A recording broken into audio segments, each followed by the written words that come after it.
चलो छोड़ो सब बातें। हाँ बोलो।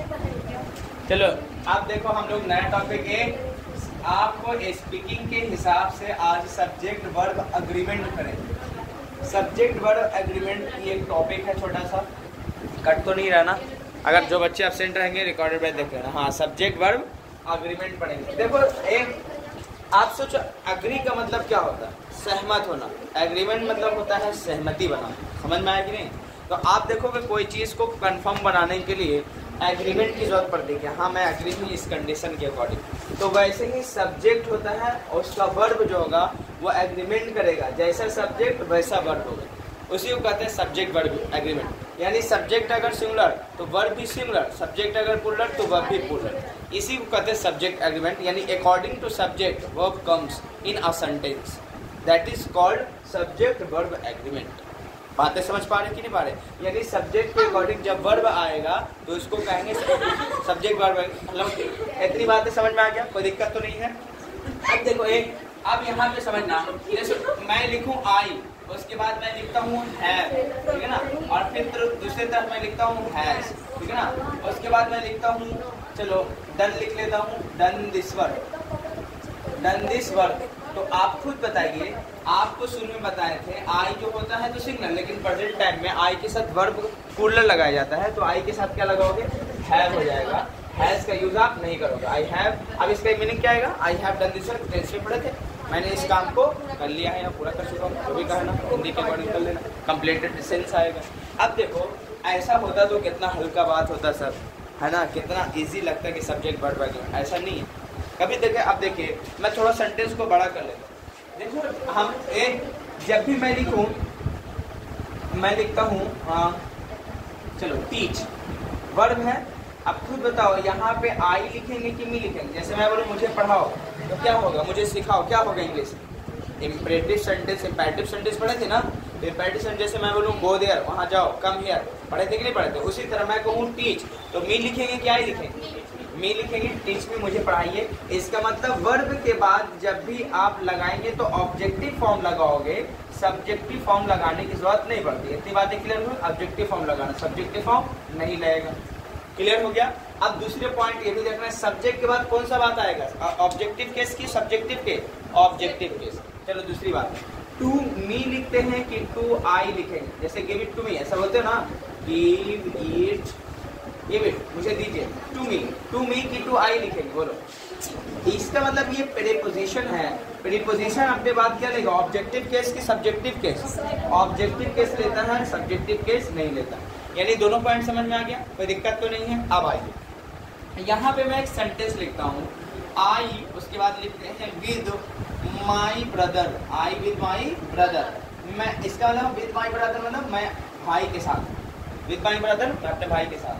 उसके बाद मैं यहाँ पे लिखता हूँ गो, दूसरी तरफ मैं लिखता हूँ गोज, उसके बाद देयर, उसके बाद मैं लिखता हूँ डेली। अब इसमें से आपको वर्ब का सिलेक्शन करना है कि कौन सा वर्ब लाए, क्योंकि सब्जेक्ट वर्ब एग्रीमेंट यही होता है। तो कुछ नहीं करना है, विद आप बताओ खुद एक प्रीपोजिशन है कि नहीं है ना? प्रीपोजिशन के बाद क्या आता है? ऑब्जेक्ट की सब्जेक्ट, ऑब्जेक्टिव केस। यानी ये बताइए प्रीपोजिशन का क्या है? ऑब्जेक्ट है कि नहीं बाबू? ऑब्जेक्ट है ना? तो खुद बताइए मेन सब्जेक्ट कौन है? आई। तो आई के अकॉर्डिंग यहाँ पे वर्ब लगाओगे तो आप बताओ गोज का यूज करोगे? नहीं, गो का यूज करना पड़ेगा। I with my brother go there daily. अब इसका सेंटेंस मीनिंग क्या आएगा? मैं अपने भाई के साथ प्रतिदिन वहां जाता हूँ। समझ में आया? कोई दिक्कत तो नहीं है? अब देखिए, कभी कभी क्वेश्चन एग्जाम में पूछ देता है, आपके पैटर्न में बोर्ड तक मॉडल तक पूछता है, क्वेश्चन एरर में भी आता है। जैसे मैं लिखूँ ही, उसके बाद मैं लिखता हूँ वेद, चलो मैं ऐसा लिख लेता हूँ दे, वेद देयर टीचर कर लेता हूँ, ये सिंगल टीचर, उसके फिल इन द ब्लैंक्स। उसके बाद मैं लिखूँ कंप्यूटर, यहाँ पे लिख लेता हूँ। अच्छा कंप्यूटर, चलो अब आपको भरना है, कंप्यूटर्स कर लो, कंप्यूटर्स को सीखते हैं, या इन कंप्यूटर को ऐसे लिख लो, कंप्यूटर, दोनों सही है, पढ़ने लगेगा। चलिए ऑप्शन में दूंगा कि लर्न पहले लिख लेता हूँ, है ना, LEARN लर्न, ठीक है। क्वेश्चन की बात कर रहा हूँ, ऐसे ही स्टिकिंग कराऊंगा उस पर। बी में लिख लेता हूँ लर्न्स, सी में लिख लेता हूँ इज लर्निंग, इज लर्निंग। और डी ऑप्शन में लिख देता हूँ वाज लर्निंग। बोलिए इन तीनों में से क्या होगा, क्या लगाएंगे आप खुद बताएं। आप कुछ नहीं करना, प्लीज बताओ। अभी बताएं प्रीपोजिशन, प्रीपोजिशन के बाद ऑब्जेक्ट है, तो कभी भी ऑब्जेक्ट के अकॉर्डिंग वर्ब नहीं लगता है, तो डियर टीचर तो सिंगुलर होते लगाए नहीं, अभी इनको हटा देना है। लगाओगे क्या, सब्जेक्ट के अकॉर्डिंग। बताओ ये प्लूरल है तो आने वाला वर्ब प्लूरल होगा। देखिए वाज क्या होता है, सिंगुलर। इज क्या होता है, सिंगुलर, दोनों कट जाएगा। लर्न्स क्या होता है, सिंगुलर, एक ही वर्ब प्लूरल का, ऑप्शन ए सही हो जाएगा। अगर क्वेश्चन पूछेगा तो इस टाइप का सब्जेक्ट वर्ब एग्रीमेंट पे क्वेश्चन पूछता है। अगर मुझे बताने की बात आ गई कि हिंदी से इंग्लिश कीजिए, तो इस तरह से बना लो। अच्छा इसका हिंदी निकाल लो, क्योंकि स्पीकिंग करवाना है, तो इसका हिंदी निकाल लो। दे विद देयर टीचर, वे लोग अपने शिक्षक के साथ। लर्निंग क्या लगाओगे, लर्न अ कंप्यूटर होगा ना, अपने शिक्षक के साथ क्या सीखते हैं, एक कंप्यूटर सीखते हैं। समझ में आया। ऊपर में क्या होगा बताओ, I with my brother go there, इसका देयर डेली, मैं अपने भाई के साथ प्रतिदिन वहाँ जाता हूँ। ये हिंदी निकल जाएगा। कैसे कैसे हुआ समझ में भी आ गया, कोई दिक्कत नहीं है, पक्का ना। बोलिए, do have any doubt, do have any doubt, no. Subject verb agreement क्या होता है समझ में आ गया। अब देखो, अब ये सब बातें हो गया, मुझे एक बैकग्राउंड बनाना था कि सब्जेक्ट वर्ब एग्रीमेंट में पढ़ते क्या। अब चलिए मैं आपसे कुछ क्वेश्चन करता हूँ। मैं कहूँ 100 रुपीज़, 100 रुपीज़। देखिए कोई भी एक फिक्स यूनिट है कि नहीं, 100 रुपीज़ एक फिक्स यूनिट है, फिक्स अमाउंट है कि नहीं, फिक्स अमाउंट है ना। अब देखिए जब भी कोई फिक्स्ड अमाउंट की बात होगी, भले ही बताओ इसमें रुपीज़ लगा हो या ना लगा हो, बात अलग है, लेकिन 100 रुपीज़ बताओ एक अपने आप में क्या है, यूनिट है। यूनिट मतलब समझोगे फिक्स्ड अमाउंट है, समझ पा रहे। तो जब भी फिक्स्ड अमाउंट या क्वांटिटी या यूनिट की बात होगी तो हमेशा उसके आने वाला वर्ब भी सिंगुलर होगा। अब लेकिन प्लूरल भी होता है, अभी देखेंगे। जैसे मैं लिखूँ 100 रुपीज़ हो गया, इसके साथ इस भी लगाएंगे, आर भी लगा सकते हैं, डिपेंड करता है सिचुएशन क्या है, ठीक है। अब देखो कैसे, मैं अगर कहूँ कि जैसे फिक्स 100 रुपीज़, अब बताओ उसी तरह मैं लिख लूँ 10 किलो। चलो पहले किसी पे एग्जाम्पल ले लूँ। मैं कहूँ 100 रुपीज़, 100, उसके बाद लिखता हूँ रुपीज़, है ना, रुपीज़, इज या आर, है ना, अ ह्यूज या अ गुड अमाउंट,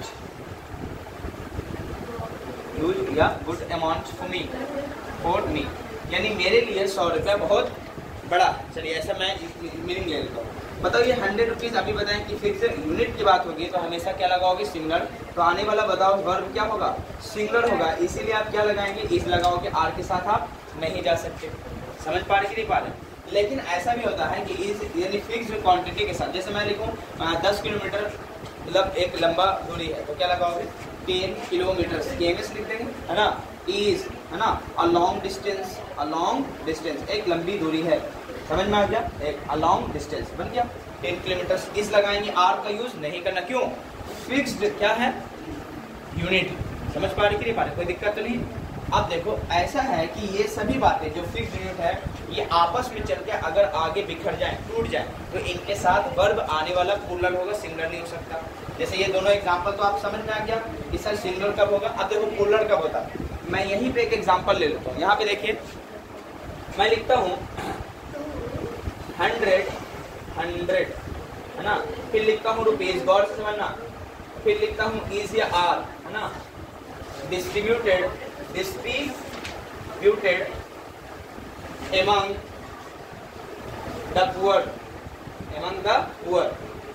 अब खुद बताइए, इसका मतलब 100 रुपीज गरीबों के बीच बांटी जाती है, ठीक है ना। अब खुद बताइए यहाँ पे 100 रुपीज क्या आगे चल के एक फिक्स्ड यूनिट को दिखा रहा है कि आगे चल के टूट गया, टूटा है, कैसे, among the poor लिख दिया। among the poor मतलब गरीबों के बीच, तो 100 रुपीज एक गरीब को तो मिलेगा, कहीं गरीबों में बटा होगा 2 रुपया 1 रुपया करके।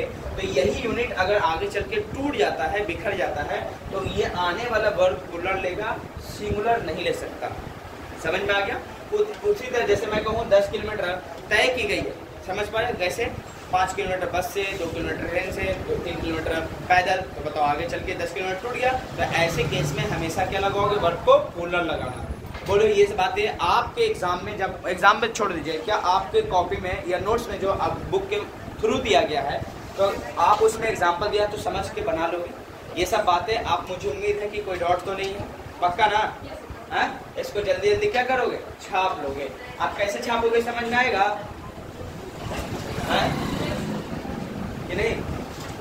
अच्छा कैसे छापना है तो समझ लेना, पहले नंबर 1 लिख लेना, ठीक है ना, नंबर 2 लिख लेना, ये ऐसे ही समझ लेना।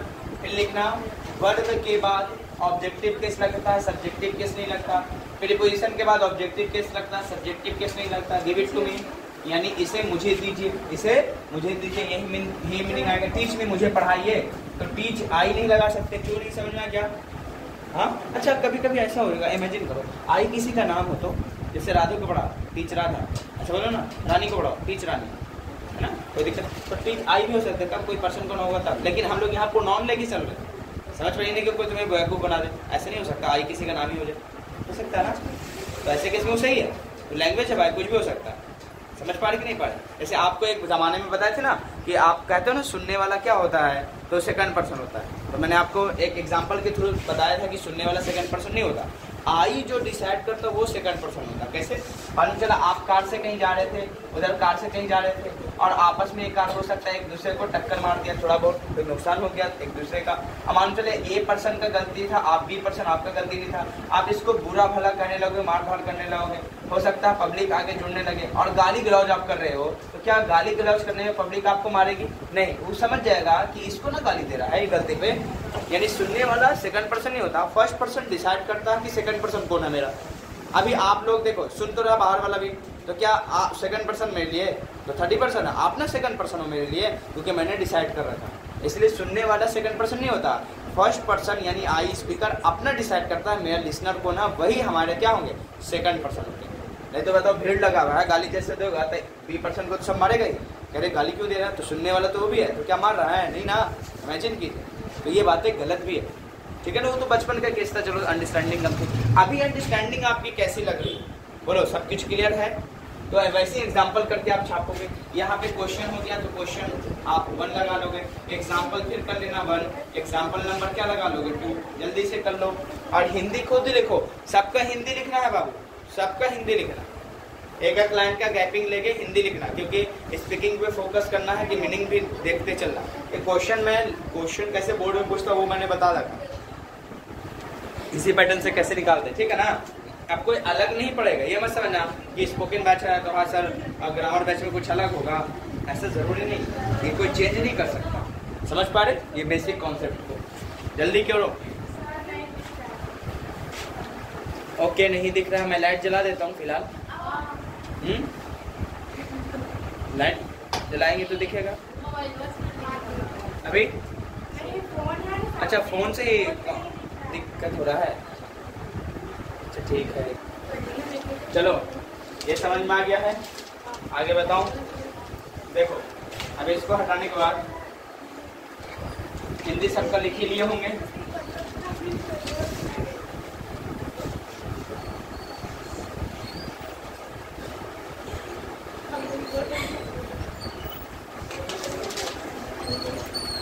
अच्छा कभी कभी देखोगे ऐसा होता है कि जिसके एंड में जैसे नॉन, देखो वर्ब और नॉन में उल्टा रिलेशन, अगर वर्ब हमेशा प्लूरल होता है, वर्ब के एंड में एस या आई एस लगा देते तो सिंगुलर बन जाता है। लेकिन नॉन में क्या होता है, नॉन पहले से सिंगुलर होता है, उसके एंड में एस या आई एस लगा देते तो वो प्लूरल बन जाता है।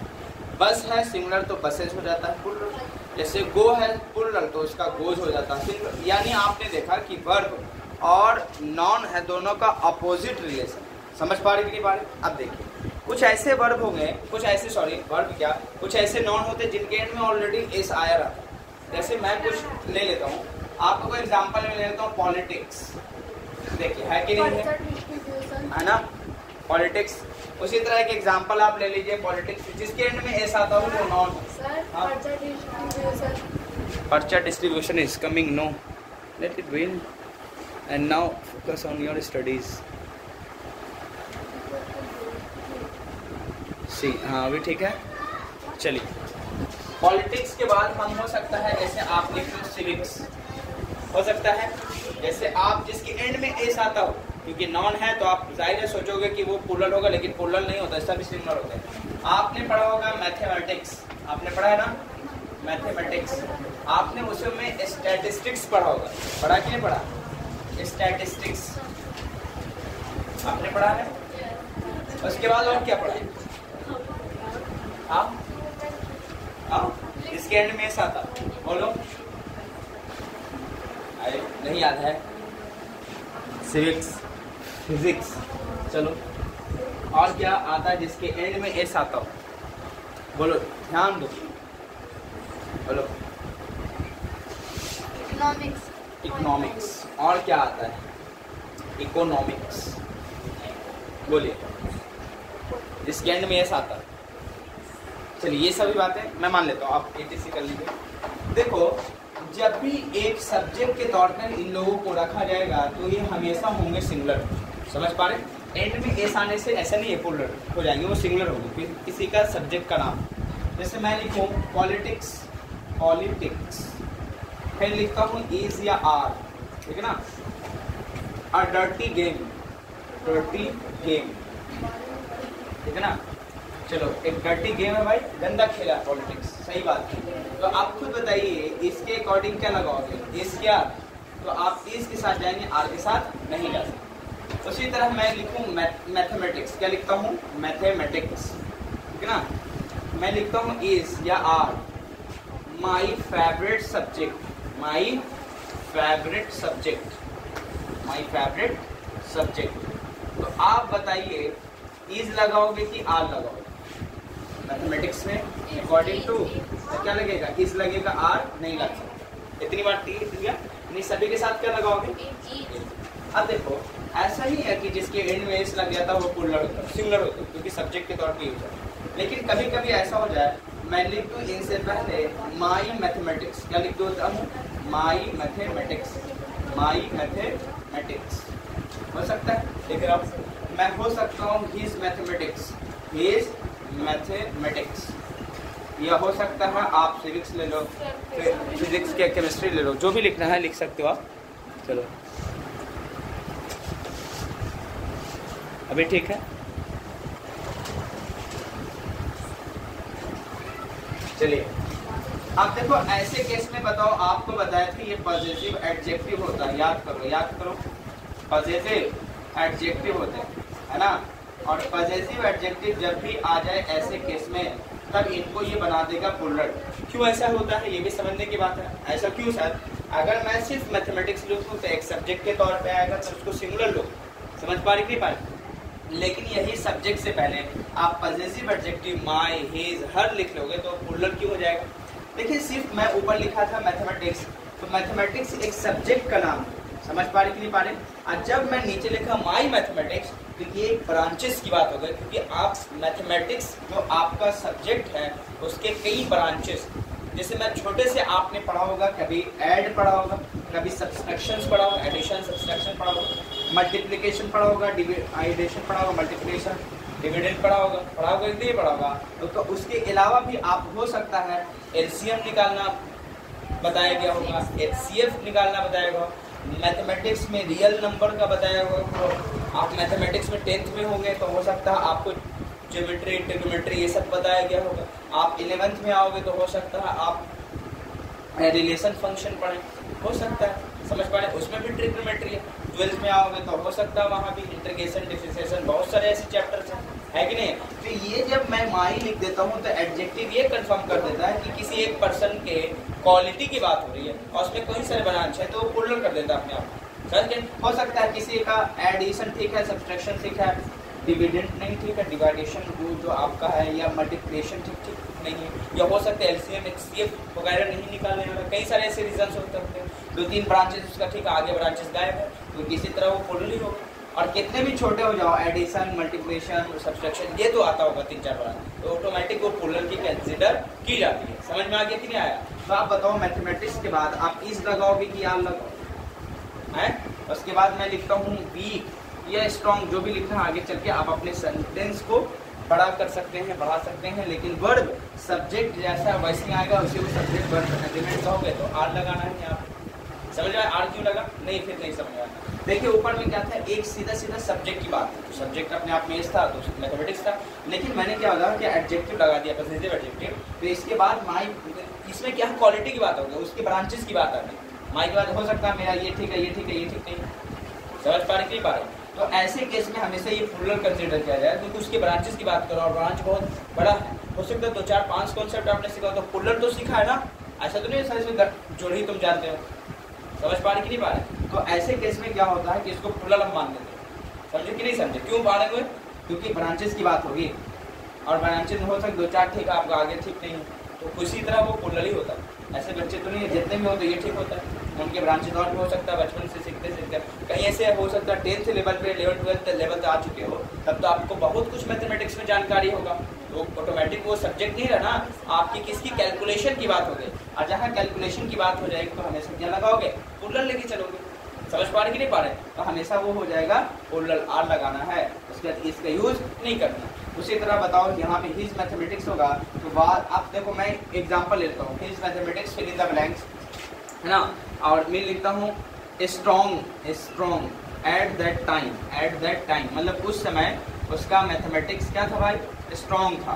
और मैं यहाँ से हटा देता हूँ ये ऑप्शन, और ये 4 ऑप्शन मैं क्वेश्चन के तौर पे देता हूँ। ये तो आप हिंदी निकालना समझिएगा कि ऐसा रहेगा तो ऐसे कर लेंगे, लेकिन हो सकता है एग्जाम पॉइंट ऑफ व्यू के हो सकता है सब्जेक्ट वर्ब एग्रीमेंट से क्वेश्चन उठा लिया और लिख दे कि बताओ, यहाँ पे मैं लिख देता हूँ वाज, यहाँ पे बी ऑप्शन में मैं लिख देता हूँ इज, सी ऑप्शन में लिख देता हूँ वर, और डी ऑप्शन में लिख देता हूँ आर।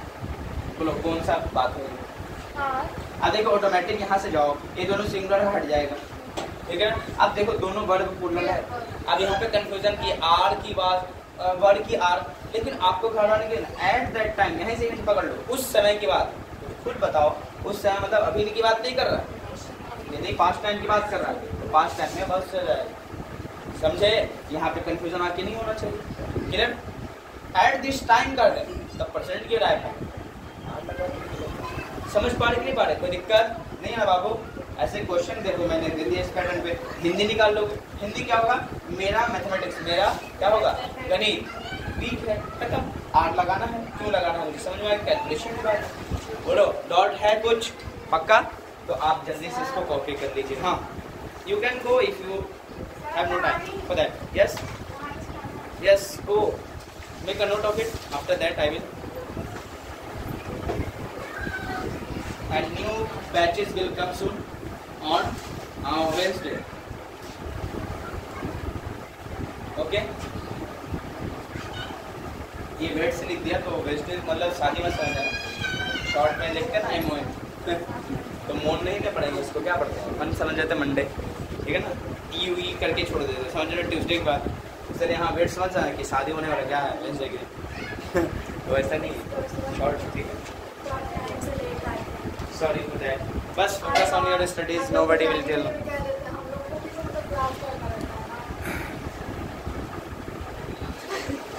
चलो तो हो गया है, तो इसको अब रब कर देते हैं और कहानी सुना देते हैं, है ना। चलो कहानी सुनाते हैं। देखो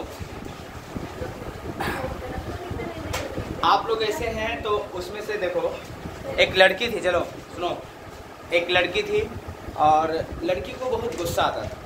एक लड़की थी और लड़की को बहुत गुस्सा आता था, और जब भी गुस्सा आता था ना तो किसी को पहचानती उस गुस्से में नहीं, कुछ भी कर देती थी और नुकसान बहुत ज़्यादा ही वो कर देती थी अपने घर वालों का। इकलौती बेटी थी, उसके अलावा उस माँ बाप का कोई था ही नहीं, ना बेटा था ना कोई और था, सिर्फ इकलौती बेटी थी। उसको मतलब कुछ हिलना नहीं था, माँ बाप को क्या कर सकते। जब भी गुस्सा आता था तो कुछ ना कुछ ऐसा नुकसान जिससे माँ बाप का बड़ा दिल दुख जाता था और कुछ भी बोल देते थे उस गुस्से में, लेकिन माँ बाप कुछ बोल नहीं पाते थे। ऐसी बात है तो उसने फाइंड आउट किया कोई ऐसा तो पर्सन उसके लाइफ में ज़रूर होगा जिसका बात वो लड़की मानती होगी। तो पता चला कि वो अपने टीचर का हर बात और हर कहना मानती है। अगर टीचर कुछ कह दे तो उसके बात को वो टालती ही नहीं। उनके माँ बाप को पता चला, तो जब माँ बाप उनके घर जाते हैं, टीचर के पास जाते हैं और सारी बातें अपनी बेटी का कहते हैं कि ऐसी ऐसी बात है, क्या करें। तो टीचर ने कुछ जवाब नहीं दिया, बोला कि ठीक है आप जाइए, मुझे कुछ दिन दीजिए, कुछ दिनों के बाद वो सुधर जाएगी, क्योंकि अचानक तो ये हैबिट तो नहीं आएगा, कई दिन से आया हो, तो कुछ समय दीजिए।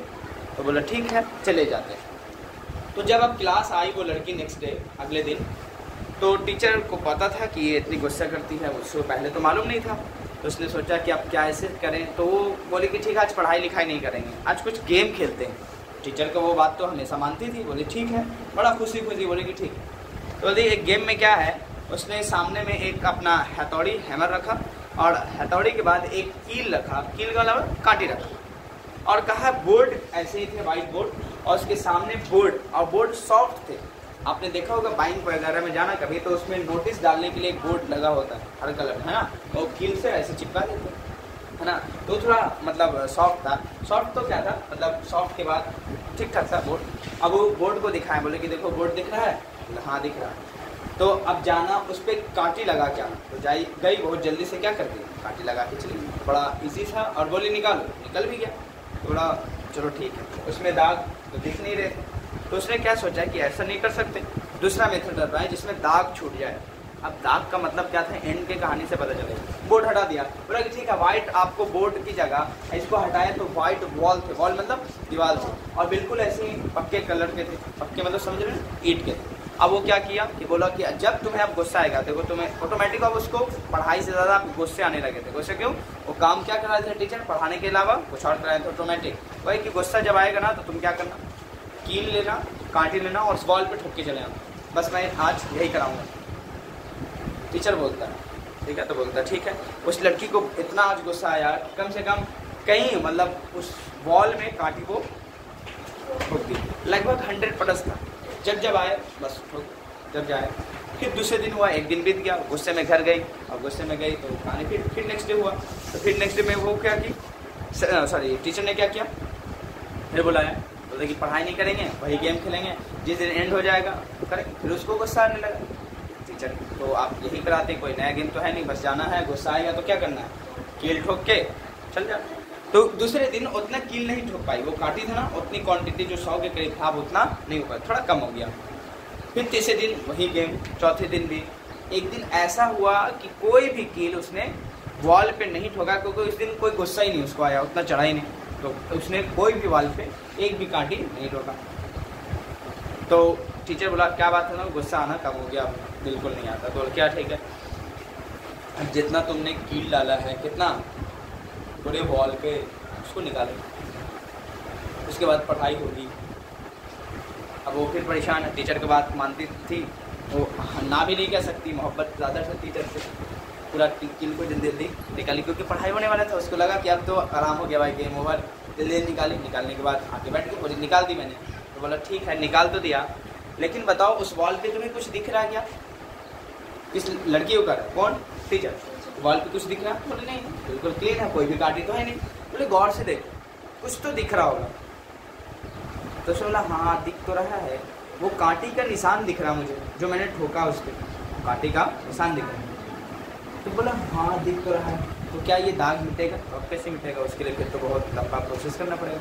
तो बोली ठीक है, जिस तरह तुम गुस्से में किसी भी व्यक्ति को तुम जवाब, या हो सकता है गुस्से में कुछ बोल देते हो, तो आपका जो ज़बान का वर्ड होता है उसके दिल में उसी तरह चुभ जाता है, और उससे आप माफ़ी भी मांग लेते हो, यानी माफ़ भी कर देता है, तो वो दाग हमेशा के लिए रह जाते हैं। इसीलिए किसी को कुछ बोलने से पहले गुस्से को कंट्रोल करना सीखिए, क्योंकि वो चुभ जाती जो दिल में बातें ना, पूरी ज़िंदगी खत्म नहीं होती, और आपकी कभी कभी ये बैड हैबिट्स आपको ज़िंदगी भर उन लोगों से होता ना तफरका करा देती है, मोहब्बत कम करा देती है। ये जब सिखाया तब से वो लड़की आज तक कभी भी अपने माँ बाप से गुस्से नहीं करती, और ना ही किसी से करती। अगर गुस्सा आए तो उस पर कंट्रोल भी करने की उसको पावर आ चुकी है। समझ पा रहे? हम लोगों में कई लोग हैं, गुस्सा जब आता तो तुरंत बुरा भला किसी को कर देते हैं बिना सोचे समझे, और जब उसको तकलीफ होता, माफ़ी मांग भी लेंगे, तो तकलीफ जो उस टाइम में होता शायद वो ख़त्म नहीं हो सकती, वो रियलाइजेशन नहीं होता। हम लोग से कई लोग ऐसे होते हैं। समझ पा रहे? गुस्सा आता तुरंत अपने माँ बाप को बुरा भला कर देते हैं, लेकिन याद कीजिए आपके माँ बाप ही सबसे बड़े आपके क्या हैं, रियल हीरो हैं आपकी लाइफ में। क्योंकि आज आप यहाँ होंगे तो अपने माँ बाप की वजह से, खा पी रहे होंगे तो एक दिन का खर्चा भी इस उम्र में शायद नहीं निकाल पाओगे, माँ बाप की वजह से ही तुम हो। समझ पा रहे? लेकिन कुछ कमी भी हो जाए तो उसको आप दबा के, मतलब एहसास नहीं होने देना, थोड़ा इग्नोर करके चलें। हम लोग कई बच्चे को देखते हैं कि तुरंत उल्टा पुल्टा अपने माँ बाप को बोल देते हैं, लेकिन माँ बाप कहाँ से क्या कर रहे हैं कोई पता नहीं चलने देगा। समझ पा रहे? इस उम्मीद के साथ जाओ, क्यों, वो आप जितना पढ़ाई का जितना भी देखोगे इनकम होता है, ज़्यादातर खर्च आपके ऊपर वो देते हैं, है ना। इन्वेस्टमेंट देखोगे फैमिली का सबसे ज़्यादा आप लोगों के ऊपर होता है, इस उम्मीद में कि हम जो जीवन में या लाइफ में नहीं कर पाए, ज़िंदगी में नहीं कर पाए, वो हमारा आने वाला बेटा या बेटी करेगा, और तुम लोग यहाँ क्या कर रहे हो वो भी देखोगे। अगर सच में ईमानदारी से नहीं कर रहे तो आपका वही होगा जो माँ बाप जिस सिचुएशन में जी रहे। ईमानदारी से जिस वजह से आप जाते हो उस वजह को पूरा करना है कि ये रीज़न से मैं आया था, कंप्लीट। समझ पा रही कि नहीं पा रही? ध्यान रखना। आपको बहुत पहले की एक और पंकज की कहानी बहुत पहले सुनाई थी, सुनाया था ना कहानी, पंकज की कहानी याद है? हाँ, अरे पंकज की कहानी सुनाए थे कि एक मतलब एक बूढ़ी के एक बेटा था, याद है? नहीं सुनाए थे? अच्छा सुनो, उसी में सुनाए थे। कई बच्चे को सुनाते रहते, मुझे ध्यान नहीं रहता कि कौन से बैच में क्या कहानी चल रहा है। तो एक कहानी, चलो अगर किसी ने सुना है भी तो क्वाइट एकदम साइलेंट मोड में सुन लेना। चलो लंबा टाइम नहीं तो हो जाए, पढ़ाई अगर छोड़े, चलो ठीक है सीख लोगे। एक कहानी क्या है, पंकज मतलब बेटा का नाम है। चलो एक बूढ़ी या बूढ़ी के एकलौता बेटा था, ठीक है ना। तो वो बेटा यंग हो चुका था, बूढ़ी धीरे धीरे मतलब अपनी ज़िंदगी से कमज़ोर हो रही थी, चलने फिरने में असमर्थ थी, काम करने में थोड़ा डिफिकल्ट आ रहा था। तो उसने सोचा कि चलो घर में अगर बहू आ जाएगी तो बहुत आराम हो। सोच अच्छे थे कि नहीं थे, अरे बड़ा आराम देगी।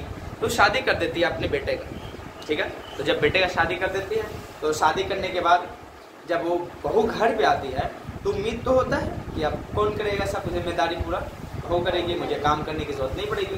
तो एक साल बहुत अच्छे तरीके से वो रिलेशन बहू और सास का चला। दूसरा साल जैसे हुआ तो उसने मतलब हो ना थोड़ा टन होने लगा, लड़ाई झगड़े बढ़ने लगे काम को लेकर, और कोई बात नहीं थी। समझ पा रहे?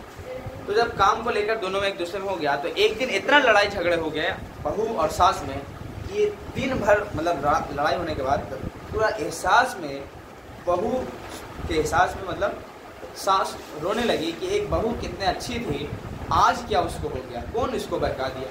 समझ में आया? पूरा एहसास था कि नए में इतनी अच्छी थी कि हर काम करने नहीं देती थी, हर काम अपने करती थी, आज उसे क्या हो गया, क्यों चेंजेस उसके अंदर आ गया, क्यों बदलाव आ गया इतनी लाइफ में उसके। एहसास में रही। बेटा भी आया तो चुप करा दिया, सामने चुप हो गई। फिर एहसास आया कि नहीं ऐसा नहीं हो सकता। बेटा चला गया अपने बेडरूम में, बहू अपने बेडरूम में, सब लोग थे। रात भर बेचारी रोई, रात रोते रोते 9-10 के करीब 12 बज गए, फिर भी वो चुप नहीं हुई। एहसास उसको बहुत ज़्यादा हो रहा था। रोते रोते क्या हुआ, जब 12 बजे तो अचानक उसके घर में उसी दिन चोर आ गया। और जैसे ही चोर आया तो उस बुढ़िया का नज़र उस चोर से पहले मिलती है और वो बुढ़िया कहती है कि तुम चोर हो? तो बोलता हाँ मैं चोरी करना है। तो बोलो कि तुम्हें कुछ मतलब ज़रूरत नहीं है उधर जाने का, मैं तुम्हें हर बात बता दूंगी कि कौन सा जेवर, कौन सा पैसा कहाँ कहाँ रखा हुआ है, बहुत ईजी है, जाओ आओ मेरे पास, मैं तुमको बताती हूँ। तो बेचारा चोर भी क्या देखता, बोलता जल्दी से आ गया बुढ़िया के पास। तो जैसे आता है ना बुढ़िया के पास तो कहता कि बस एक मेरी कंडीशन और शर्त है। क्या है? आपको मेरी एक छोटी सी कहानी सुननी पड़ेगी। तो बोलता है कितने मिनट लगेगा? तो कहा नहीं, बुढ़िया कहती है अपने चोर को ये छोटे से एक कहानी सुननी पड़ेगी, तब मैं बता दूंगी कि कहाँ पे क्या रखा हुआ। तो उसको और मजा आ गया, बोला ठीक है कितने मिनट का, बस 1 मिनट नहीं 10-20 सेकंड में खत्म हो जाएगा। तो और क्या चाहिए, ऐसी छोटी कहानी सुनाई, जल्दी बैठ गया और सुनाई कि देखो मेरी नई जब शादी हुई थी तो मैं राजस्थान घूमने चली गई थी और वहाँ मैं डिजर्ट के एरिया, मरुस्थल के एरिया घूम रही थी, पूरा बालू रेत में घूम रही थी। चल घूमते घूमते मैं बहुत दूर अपने हस्बैंड से हो गई, शौहर से हो गई, अपने मतलब पति से हो गई। और इतनी ही देर में चील का हमला मेरे ऊपर होने लगा और मैं वहीं पे चिल्लाने लगी पंकज पंकज पंकज। और ये पंकज उसके ही बेटे के नाम था। ऊपर छत पे से बेटा उठ कर चलाया और देखा तो माँ कह रही है कि देखो बेटा चोर है। अब देखिए ये बुढ़िया का अकल देखिए, मतलब आप लोग हैं कि तरह हो चोरा गया एकदम ऐसा हो जाते हैं। ऐसा नहीं, देखो कितना दिमाग से चली। अब हंसने की बात नहीं है, ये कहानी सीखने की बात है। अभी कहानी खत्म भी नहीं हुआ। अब क्या हुआ, पंकज उसको बहुत मारा। अब मारते मारते ऐसे 2-3 घंटे बिटते बिटते लगभग और सुबह के टाइम हो चुके थे। पंकज डिसीजन ले रहा, चलो मैं इसको पुलिस के हवाले कर देते हैं, बहुत मतलब इसका हो गया, आज दूसरे जगह चोरी ये करने के काबिल ना रहे। चलो पंकज बहुत मारा। तो बुढ़िया करे कि छोड़ दो बेटा, तुमने इतना उसको मारी थी, उसको पनिशमेंट दे दिया, क्या जरूरत है उसको और फंसाने की, जाने दो। मार सही कही क्योंकि बुढ़िया तो फंसा के दम कुटवा। लेकिन चोर कह रहा है कि नहीं मुझे और मारिए, इतना मारिए कि मुझे एहसास हो जाए कि मैं यहाँ चोरी करने आया था, उस बुढ़िया की कहानी सुनने नहीं आया था। लेकिन फिर अब देखो अभी कहानी नहीं हो, इससे कहानी सीखने का मिलता है। जिस जगह पे आप जाइए आप देखिए कि आप किस काम से आए, उस काम को पहले कीजिए। अगर ये चोर बुढ़िया का कहानी शायद ना सुना होता तो अपना काम सफल हो चुका होता करने में, समझ करके चल जाता। तो बुढ़िया के चक्कर में पड़ गया। हम लोग भी, कई लोग हैं स्टूडेंट की लाइफ में पढ़ने आते हैं, चक्कर में किसी और के पड़ जाते हैं। दोस्ती हो गया, वफादारी हो गया और ये हो गया, करना और उसमें चल जाता है लाइफ, जीवन खत्म। ये कहानी से सीखने को मिलता है। आप कीजिए दोस्ती, गलत बात नहीं है, गलत इंसान से दोस्ती नहीं हो, इसका ख्याल रखना, वरना लाइफ बर्बाद करते हैं। नहीं तो अपने फोकस स्टडी भी कीजिए, क्योंकि सब इस लाइफ में टेम्परेरी। आपके दोस्त 1 साल 2 साल रहेंगे, क्योंकि आप खुद बताओ क्या आपके 8 के दोस्त, 7 के दोस्त, 6 के दोस्त आपको मिलते हैं? अभी सब बिखर चुके होंगे। आने वाले 2 4 5 साल के बाद 11 12 के दोस्त एकदम बिखरे पड़ेंगे। 1 साल 4 महीना 12th का ओवर हुआ एग्जाम तो शायद हो सकता है, लेकिन पूरी जिंदगी आपको यही काम आएगा जो आपके जीवन में है, ये सफल करेगा। इसीलिए कहीं भी जाइएगा तो एक चीज़ का ख्याल रखना कि आप वहाँ गए किस लिए, उस काम को पहले कीजिए। समझ पा रहे? ना कि दूसरे काम करने में फंस जाओगे। हम लोग कई ऐसे लोग हैं। मैं हर स्टूडेंट को ये कहानी क्यों बताता हूँ? इसलिए कि कुछ सीखो। जिस जहाँ पे जाओ मकसद को ढूंढिए, वजह को ढूंढिए और उसको पहले कीजिए। समझ पा रहे? पहले SW फिर ये जो आपको दिया जाए वो काम करना। समझ पा रहे? दोस्त करे या ना करे आप जरूर कीजिए।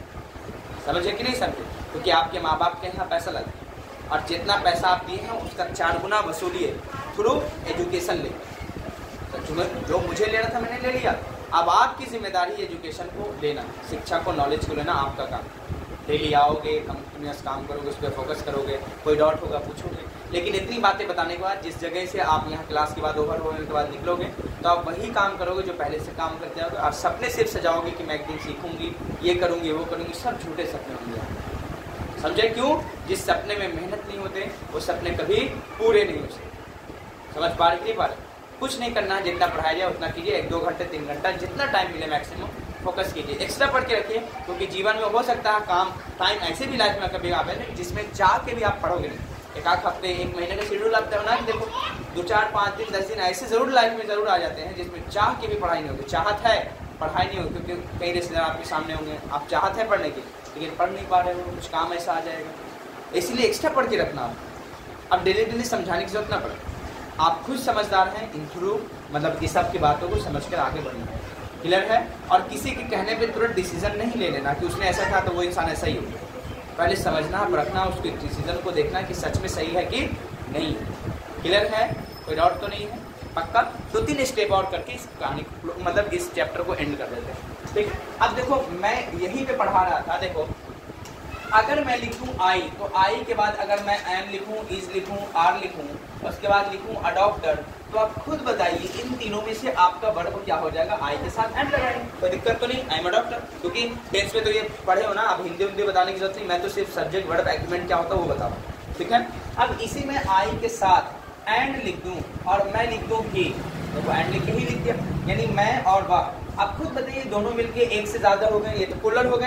तो आप इसमें से हम लिखें एम, इज, आर, तब बताओ लिखें अडॉप्टर या डॉक्टर्स कर लेता हूँ दोनों। खुद बताओ क्या होगा? आर लगाएंगे, कोई दिक्कत? खुद बताओ। ये पहला स्टेप, दूसरा स्टेप और तीसरा स्टेप मैं ले लेता हूँ ही, फिल इन द ब्लैंक्स कर लूंगा। एम लेता हूँ, इज लेता हूँ, तब बेसिक बात है। आर लेता हूँ, फिर लिखता हूँ अडॉप्टर। इन तीनों मतलब तीसरा स्टेप में बताओ इन तीनों में से क्या लगेगा? तो आप लगाओगे इज। क्लियर है? कोई दिक्कत नहीं है ना? आप देखिए ये बातें तो ठीक ठाक था, एकदम इजी है सर, बचपन ये सब बहुत पढ़े, ये सब तो मन नहीं लग रहा। थोड़ा अलग बताइए। अलग में क्या होगा? यही जो चौथा स्टेप आपको बता रहे हैं। जैसे मैं लिखूं ही विद, उसके बाद लिखते हैं हिज फ्रेंड्स, उसके बाद मैं लिखूं इज, आर, है ना? उसके बाद लिखूं गोइंग, गोइंग देयर। अब बताइए यहाँ पे इन दोनों में से आप कौन सा वर्ब का सिलेक्शन करोगे? अब देखो आर, देखो हिज फ्रेंड्स है, आर नहीं लगा सकते। मैंने बताया ना ये सब्जेक्ट है, सब्जेक्ट के अकॉर्डिंग चलना। ये तो प्रीपोजिशन है, प्रीपोजिशन के बाद ऑब्जेक्ट के सब है ना। समझ पा रहे नहीं पा रहे? ये तो ऑब्जेक्ट के अकॉर्डिंग वर्ब नहीं लगाते, सब्जेक्ट के अकॉर्डिंग लगाते हैं। तो ही के अकॉर्डिंग यहाँ पे इज सही होगा, आर का यूज नहीं करेंगे। और इसका मीनिंग क्या होगा बताओ? ही विद हिज फ्रेंड्स, वह अपने दोस्तों के साथ, इज गोइंग देयर, वहां जा रहा है। बोलो समझ में आया? आर नहीं लगाना, पक्का? ये बातें हम लोग को क्या करनी थी? सीखनी थी। जब कंजंक्शन लगाए तो प्लूरल हो गया, लेकिन बताओ प्रीपोजिशन लगाए तो प्रीपोजिशन के बाद ऑब्जेक्ट है, तो नहीं तो इससे पहले पढ़े। कोई दिक्कत तो इसमें नहीं है? पक्का? हाँ? अब देखिए एक बात और है, अभी उतारिए मत, एक बार उतार के भाग देना। अभी देखो इसको हटा लेता हूँ, ठीक है?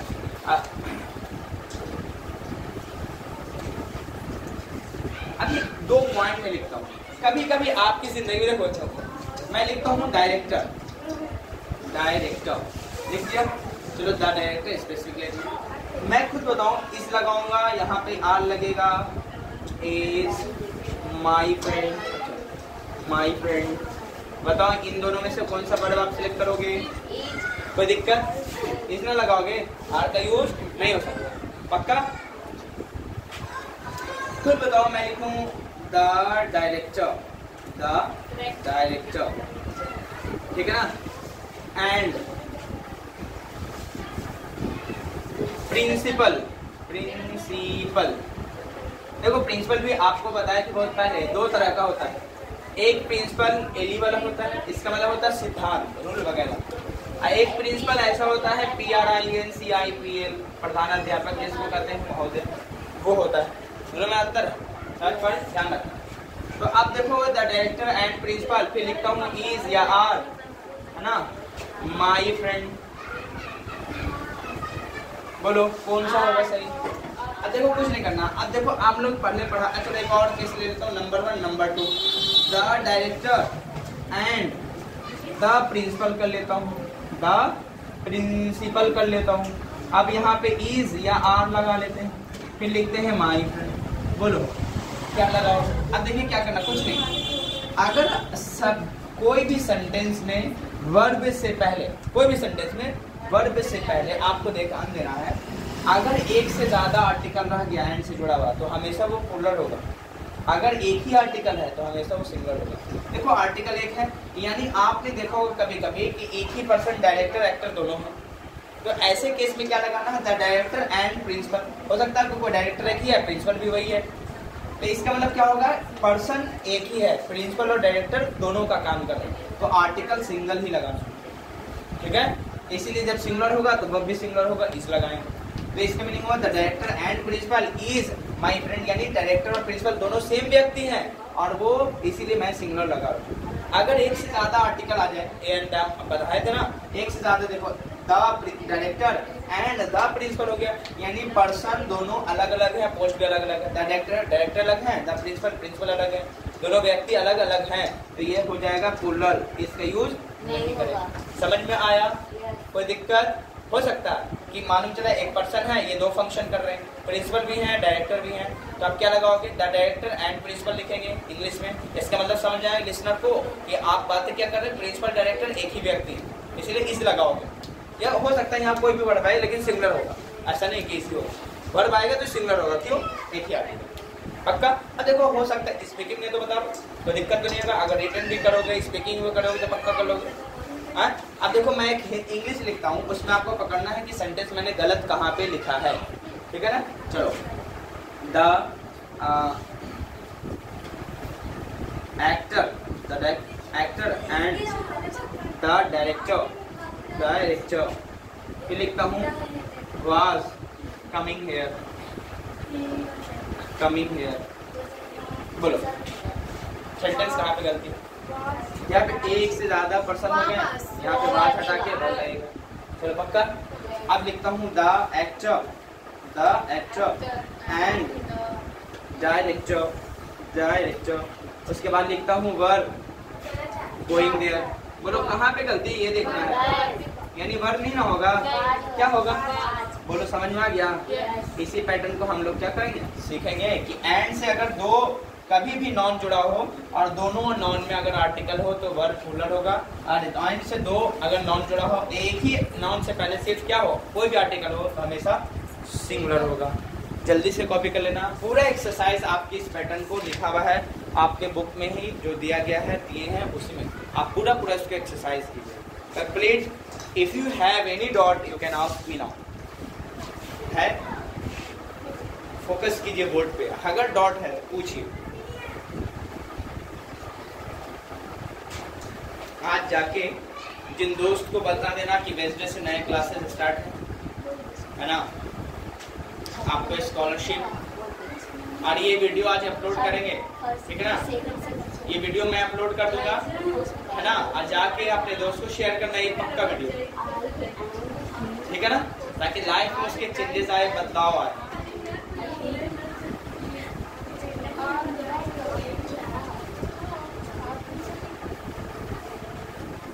Done. Have any doubt? Do you have? No, nothing. Good.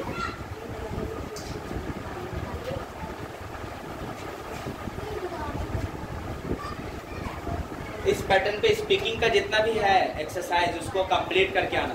हम लोग अगला जो क्लास करेंगे ईच और ईदर वाला केस करेंगे, नीदर नॉर वाला केस कर लेंगे, ठीक है। चलिए, टाइम भी हो चुके हैं। आपका क्लास लगभग 1.5 घंटे के करीब हो जाता है, लेकिन वीडियो रिकॉर्ड पॉज कर करके कर लेता हूँ ताकि आपका वहाँ टाइम कम बचे। हाँ, टाइम बचे, सॉरी, टाइम ज़्यादा इन्वेस्टमेंट ना हो वहाँ, है ना।